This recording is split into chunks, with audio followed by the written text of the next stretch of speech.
They say life is unpredictable. But for Tayo, the only son of billionaire Chief Alabi, life was all about control. He controlled the money, the fame, the parties, everything. Until one fateful night at the O2 Club. That was the night he met her. She wasn't like anyone else in the room. No flashy clothes, no hunger for attention, just a quiet, unassuming woman named Sumi.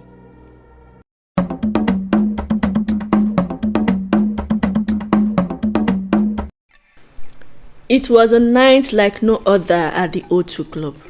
The music was loud, the lights danced across the room, and the air was thick with the scent of expensive cologne and alcohol. Tayo, the only son of Chief Alabi, a billionaire and CEO of a prominent aviation company, was seated in the VIP section with his friends. The drinks flowed freely, and Tayo, already on his fifth glass of whiskey, was the life of the party.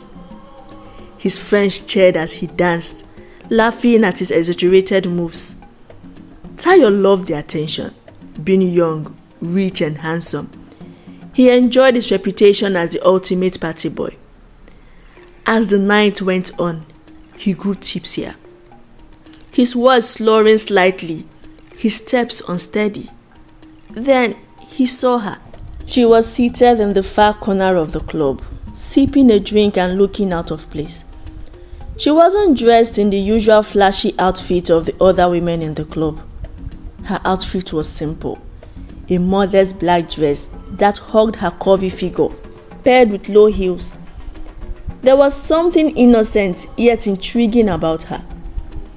Maybe it was the way she kept glancing nervously at the crowd, or how her smile seemed shy but unique. In his drunken state, Tayo found himself walking over to her table. "Hi there," he said, his words slightly slurred but still charming. "I'm Tayo, and you are?" The lady looked up startled and hesitated before replying. "I'm Somi." "Somi," Tayo repeated. "Nice name for a pretty lady.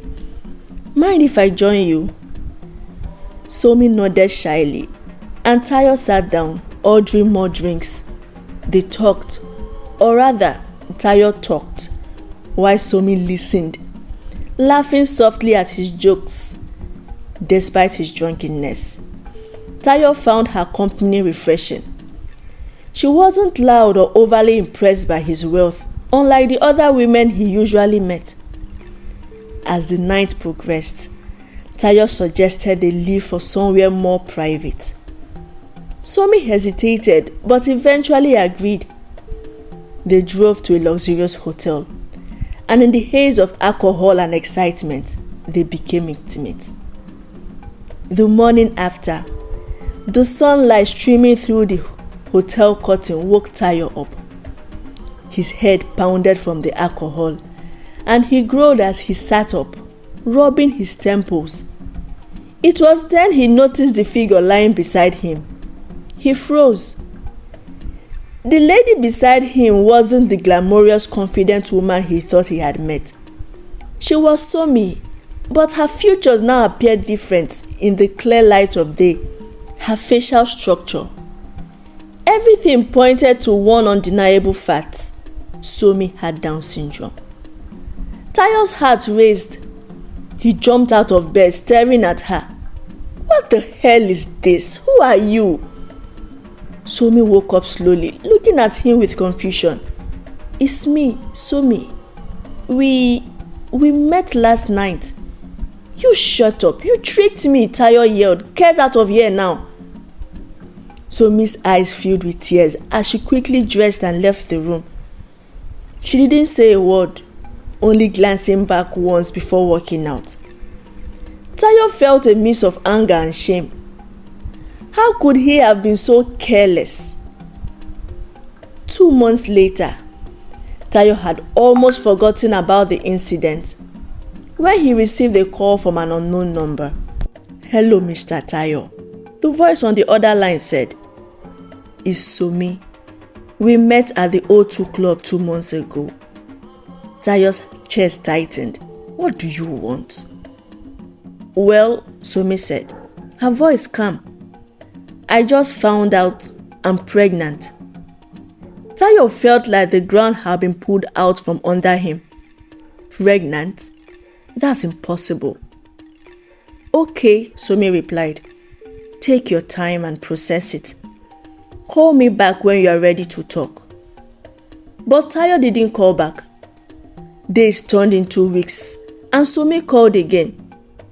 Do you think I'm joking? She said, her voice firmer this time. I'm carrying your child and you're ignoring me. Don't push me, or I will involve your family. I've done my research, Tayo. I know who you are and who your parents are. Don't mess with me. You're a gold digger, Tayo snapped. You think you can trap me with this nonsense because of my family's wealth? You are delusional. But Somi wasn't backing down. 2 weeks later, she and her parents showed up at the Alabi mansion. Chief Alabi and his wife, Madam Ronke, were shocked when they saw Somi's family and hearing that their daughter is pregnant for their son. But what stunned them more was when they heard Somi's father was Chief Okafor, the CEO of one of the biggest oil companies in the country. Somi's family was wealthy and influential. They didn't need Tayo's money. Chief Okafor explained calmly, this was a mistake, but my daughter is pregnant, and we are here to ensure the child is acknowledged. Madam Ronke turned to Tayo. How could you be so careless? You work hard in the company, but your 9th life will destroy everything you've built. Tayo stared at the floor, ashamed but looking rebellious. I don't want the baby, Mom. Somi's mother spoke up. We want to keep the baby. We never thought we'd be blessed with a grandchild, even with her condition. We don't need anything from you, Tayo. Just let us raise this child in peace.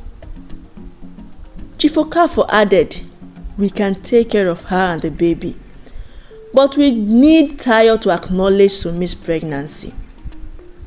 Madam Ronke sighed heavily. This will be a scandal for both families. And I will not let my grandchild be raised without a proper home. Don't get me wrong, Chief. Your home is perfect, but my grandchild will be raised by both parents. Tayo will marry Somi. An introduction will be done first, and after the baby is born and the DNA test confirms your paternity, we will proceed with the marriage rites. Tayo protested, Mom, please. People will laugh at me. How can I marry her?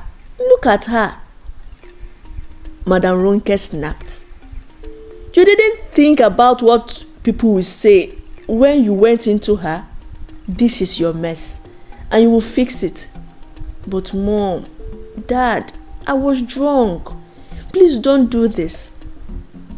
7 months later, Somi gave birth to a beautiful baby boy.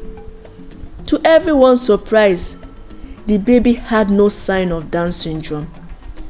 The DNA test confirmed Tayo was the father, and the marriage process began. News of the union spread quickly. Bloggers had a field day, speculating and mocking. Billionaire's son marries Down syndrome lady, the headline read. But the family moved forward with the wedding, determined to silence the noise. The marriage was far from happy. Tayo despised Somi and made no effort to hide it. He insulted her, avoided her, and cheated openly. But through it all, Somi remained calm, always smiling. She focused on raising her son and working on her IT projects. One evening, Tayo crossed the line by bringing a girlfriend into their home. Somi, usually quiet, erupted in anger. Get this woman out of my house. I would take a lot from you, Tayo, but disrespecting me in my own home is where I draw the line. Tayo looked at her and burst into laughter. He didn't move an inch, making a fool of her. Soon he began looking distressed and worried. Somi was not one who asked what the problem was, but she had to. Sorry if I bother you, but you have been worried lately. What's the problem? Tayo looked disgusted by her presence and questions. It's none of your business, just get out. But the situation was eating him deep. Few days passed and she asked again, what's the problem? I know you despise me, but I can be of help. He laughed. What help can a person with an extra chromosome possibly give? She laughed at his statement. You know what? There's nothing, no insult I have not received as a human living with Down syndrome. But there's nothing you will say to me now to shake me. So, Mr. Man, what is the problem? He looked at her and shouted, Fine. I have a problem at work. The company may be at the edge of collapse if this problem is not solved. And seriously, I don't want to disappoint my dad. This is a new arm of operation my father put in my hand. I can't afford to fail. And also, I need a contract signed by a Chinese company. I don't know what other strategy to use to make them trust us to the extent of signing that contract with us. But you know what? Don't worry your shallow brain. My team and I are working on it. Somi nodded. Give me the contract proposal. Let me see. Tayo looked at her. What do you want to do with a contract proposal, madam? But as soon as she saw it, she was able to dictate the reason why the Chinese company was adamant. She told him and gave her advice on what to say and how to say it when next they met. And for the company at the edge of collapse, she went through their financial record and was able to see where the problem was. As she worked on her system, he looked at her with so much surprise. He had never seen her like that, actually controlling things. Maybe because he never paid attention to her since their marriage.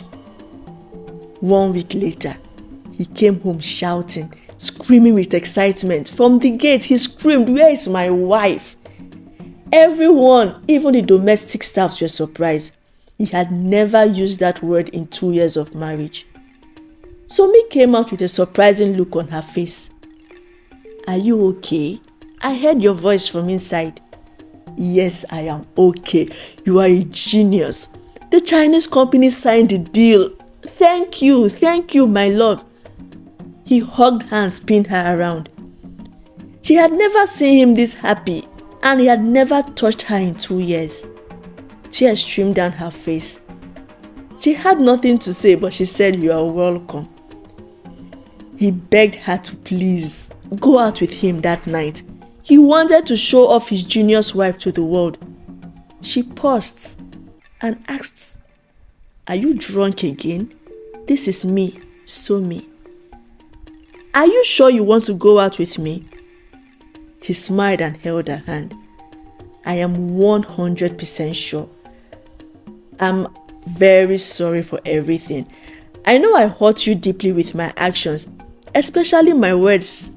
Seriously, God knew I needed you and gave you to me. Down syndrome or not, you are a human and you are my wife." Somi couldn't understand what was happening. That night they went out. Everyone stared at them, but he didn't care. To him, he had a treasure, an encyclopedia as a wife. He made sure he didn't drink any alcohol, just juice and food.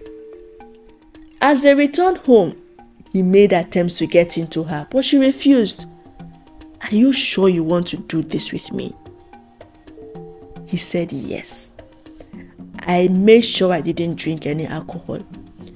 I want to experience you without any influence, just you and me."